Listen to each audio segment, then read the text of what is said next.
Hello everyone, मेरा नाम डिम्पी है। Welcome to exam master. और आज इस वीडियो में मैं करंट अफेयर्स के क्वेश्चंस कराऊंगी और सिर्फ क्वेश्चंस और आंसर्स हम नहीं करेंगे, उससे रिलेटेड जो भी फैक्ट्स होंगे वो मैं सब कुछ आपको बताऊंगी सो दैट आपकी नॉलेज भी बढ़ती रहे और आपकी प्रिपरेशन भी होती रहे। कल मुझे बहुत सारे कमेंट्स आ रहे थे कि क्वेश्चंस हिंदी में होने चाहिए, सो आज क्वेश्चंस हिंदी में हैं, सारे क्वेश्चंस हिंदी में हैं। तो आज हम पहले डिस्कस करेंगे उस क्वेश्चन के बारे में जो मैंने कल आपसे पूछा था। क्वेश्चन ये था कि इंडिया पाकिस्तान युद्ध 1971 में जो हुआ उसके पीछे रीज़न क्या था। तो इसका सही आंसर ये है कि पाकिस्तान जो था वो दो पार्ट में था। एक था ईस्ट पाकिस्तान और एक था वेस्ट पाकिस्तान। ठीक है, जो ईस्ट पाकिस्तान था वहाँ पे ज़्यादातर बंगाली बोला जाता था, बंगाली बोलने वाले लोग ज़्यादातर थे। ठीक है, लेकिन जो पाकिस्तान था पूरा एज अ होल, वहाँ पे लोगों को बोलने लगा कि नहीं, आपको उर्दू लैंग्वेज को एक्सेप्ट करना पड़ेगा, मानना पड़ेगा। लेकिन इन्होंने बोला कि नहीं, हमारी जो लैंग्वेज, हमारी भाषा है बंगाली, तो हम वही बोलेंगे। तो इस बेसिस पे यहाँ पे बहुत ज़्यादा जेनोसाइड हुआ, बहुत से लोगों को मार दिया गया और यहीं ईस्ट पाकिस्तान वाले लोग डिमांड करने लगे एक नए देश के लिए। ठीक है, बांग्लादेश। इंडिया बांग्लादेश की इस डिमांड को कहता है कि हाँ ये सही है, उसे सही मानती है इंडिया, और इसी के वजह से इंडिया और पाकिस्तान के बीच वॉर होता है, युद्ध होता है। ठीक है, 1971 में इंडिया पाकिस्तान युद्ध हुआ, ये रीज़न था।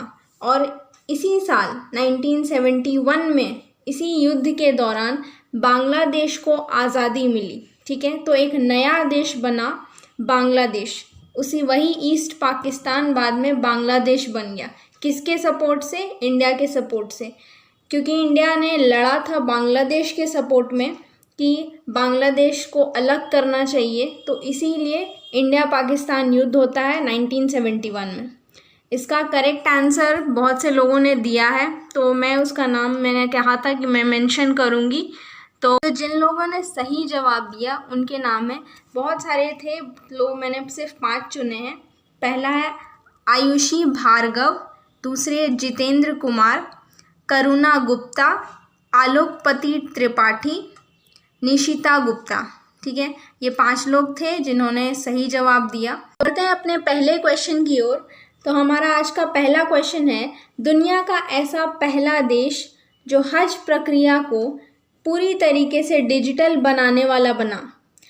दुनिया में ऐसा पहला देश कौन है जिसने पूरे हज प्रक्रिया को, जो हज यात्री जाते हैं उस पूरे प्रक्रिया को डिजिटल बना दिया है? तो वो है हमारा भारत। भारत ही ऐसा पहला देश है जिसने पूरे हज प्रक्रिया को डिजिटल बना दिया गया है। ठीक है, ये 2019 में आई थी, सरकार ने इसकी घोषणा 2019 में की। और ई मसीहा एक पोर्टल है जिससे हज यात्रियों की पूरी जानकारी मिल पाएगी। तो ये था हमारा पहला क्वेश्चन। अब बढ़ते हैं दूसरे क्वेश्चन की ओर। दूसरा क्वेश्चन है, अंतर्राष्ट्रीय गुलामी उन्मूलन दिवस कब मनाया जाता है? अंतर्राष्ट्रीय गुलामी उन्मूलन दिवस 2 दिसंबर को मनाया जाता है। हर साल 2 दिसंबर को हम अंतर्राष्ट्रीय इंटरनेशनल स्लेवरी डे मनाते हैं, अंतर्राष्ट्रीय गुलामी उन्मूलन दिवस। ये इसलिए मनाते हैं क्योंकि जो मानव तस्करी है उसे ख़त्म किया जा सके और जो मनुष्यों के साथ शोषण होता है उसके बारे में जागरूकता फैला सकें, उसके बारे में हम अवेयरनेस फैला सकें। तो पहला तो ये कि हम मानव तस्करी को ख़त्म कर सकें, और दूसरा ये कि मनुष्यों के साथ जो शोषण होता है, एक्सप्लॉयटेशन किया जाता है, उसके बारे में हम अवेयरनेस फैला सकें, जागरूकता फैला सकें। तो ये 2 बड़े कारण थे जिसके वजह से अंतर्राष्ट्रीय गुलामी दिवस मनाया जाता है 2 दिसंबर को।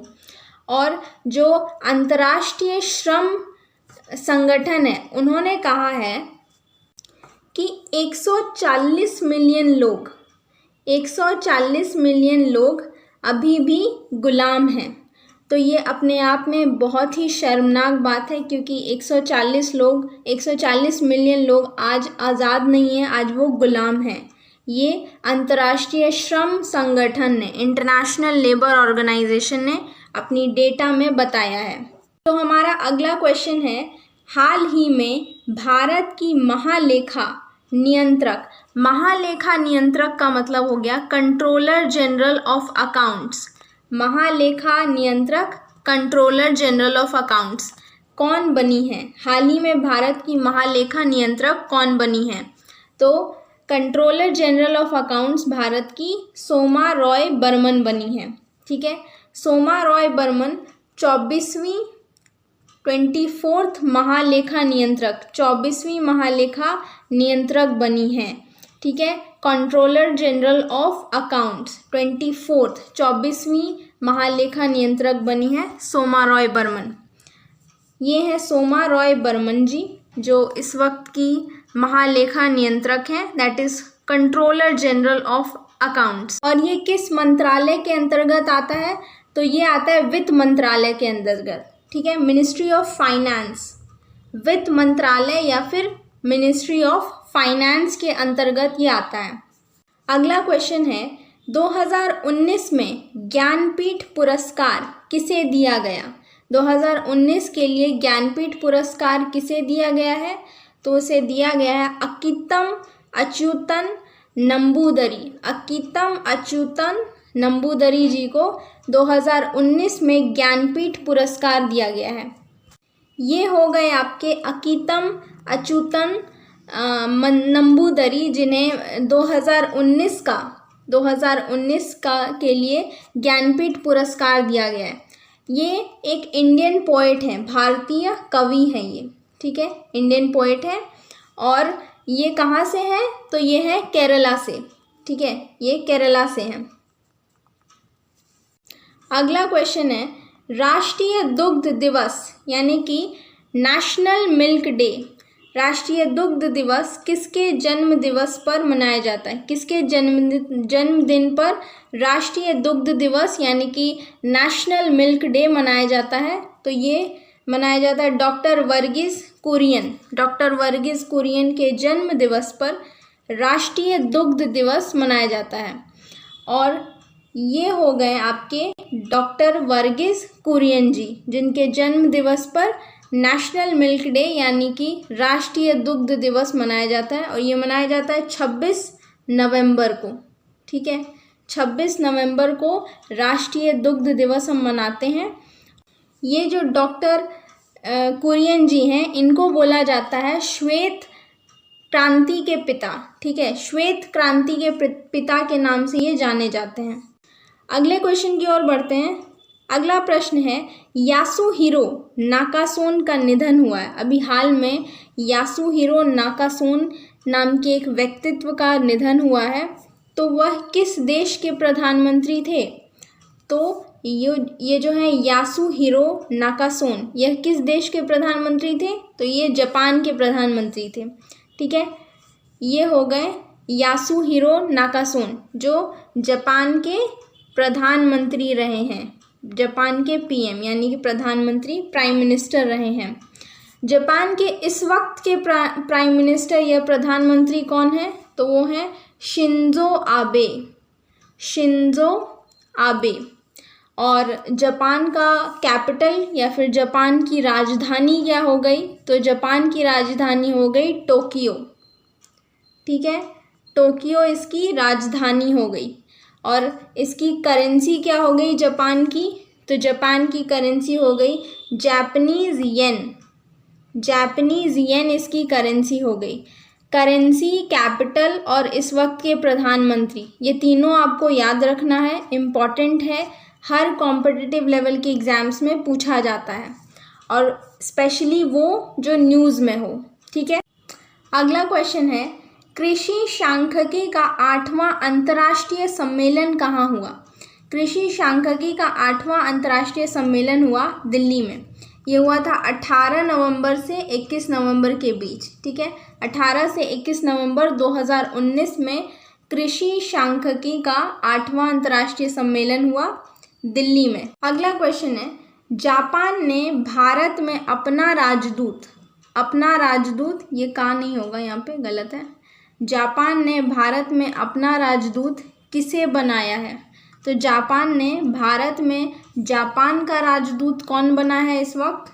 सातोशी सुजुकी को जापान का राजदूत बनाया गया है भारत में। ठीक है, ये हो गए सातोशी सुजुकी, जो इस वक्त जापान के राजदूत हैं, वो भी भारत में, इंडिया में एम्बेसडर हैं ये। ठीक है, राजदूत हैं। जापान के बारे में तो मैंने बता दिया आपको। शिंजो आबे उसके प्राइम मिनिस्टर हो गए, यानी कि प्रधानमंत्री, और उसकी करेंसी हो गई जापानीज येन, और उसकी जो राजधानी हो गई वो हो गई टोक्यो।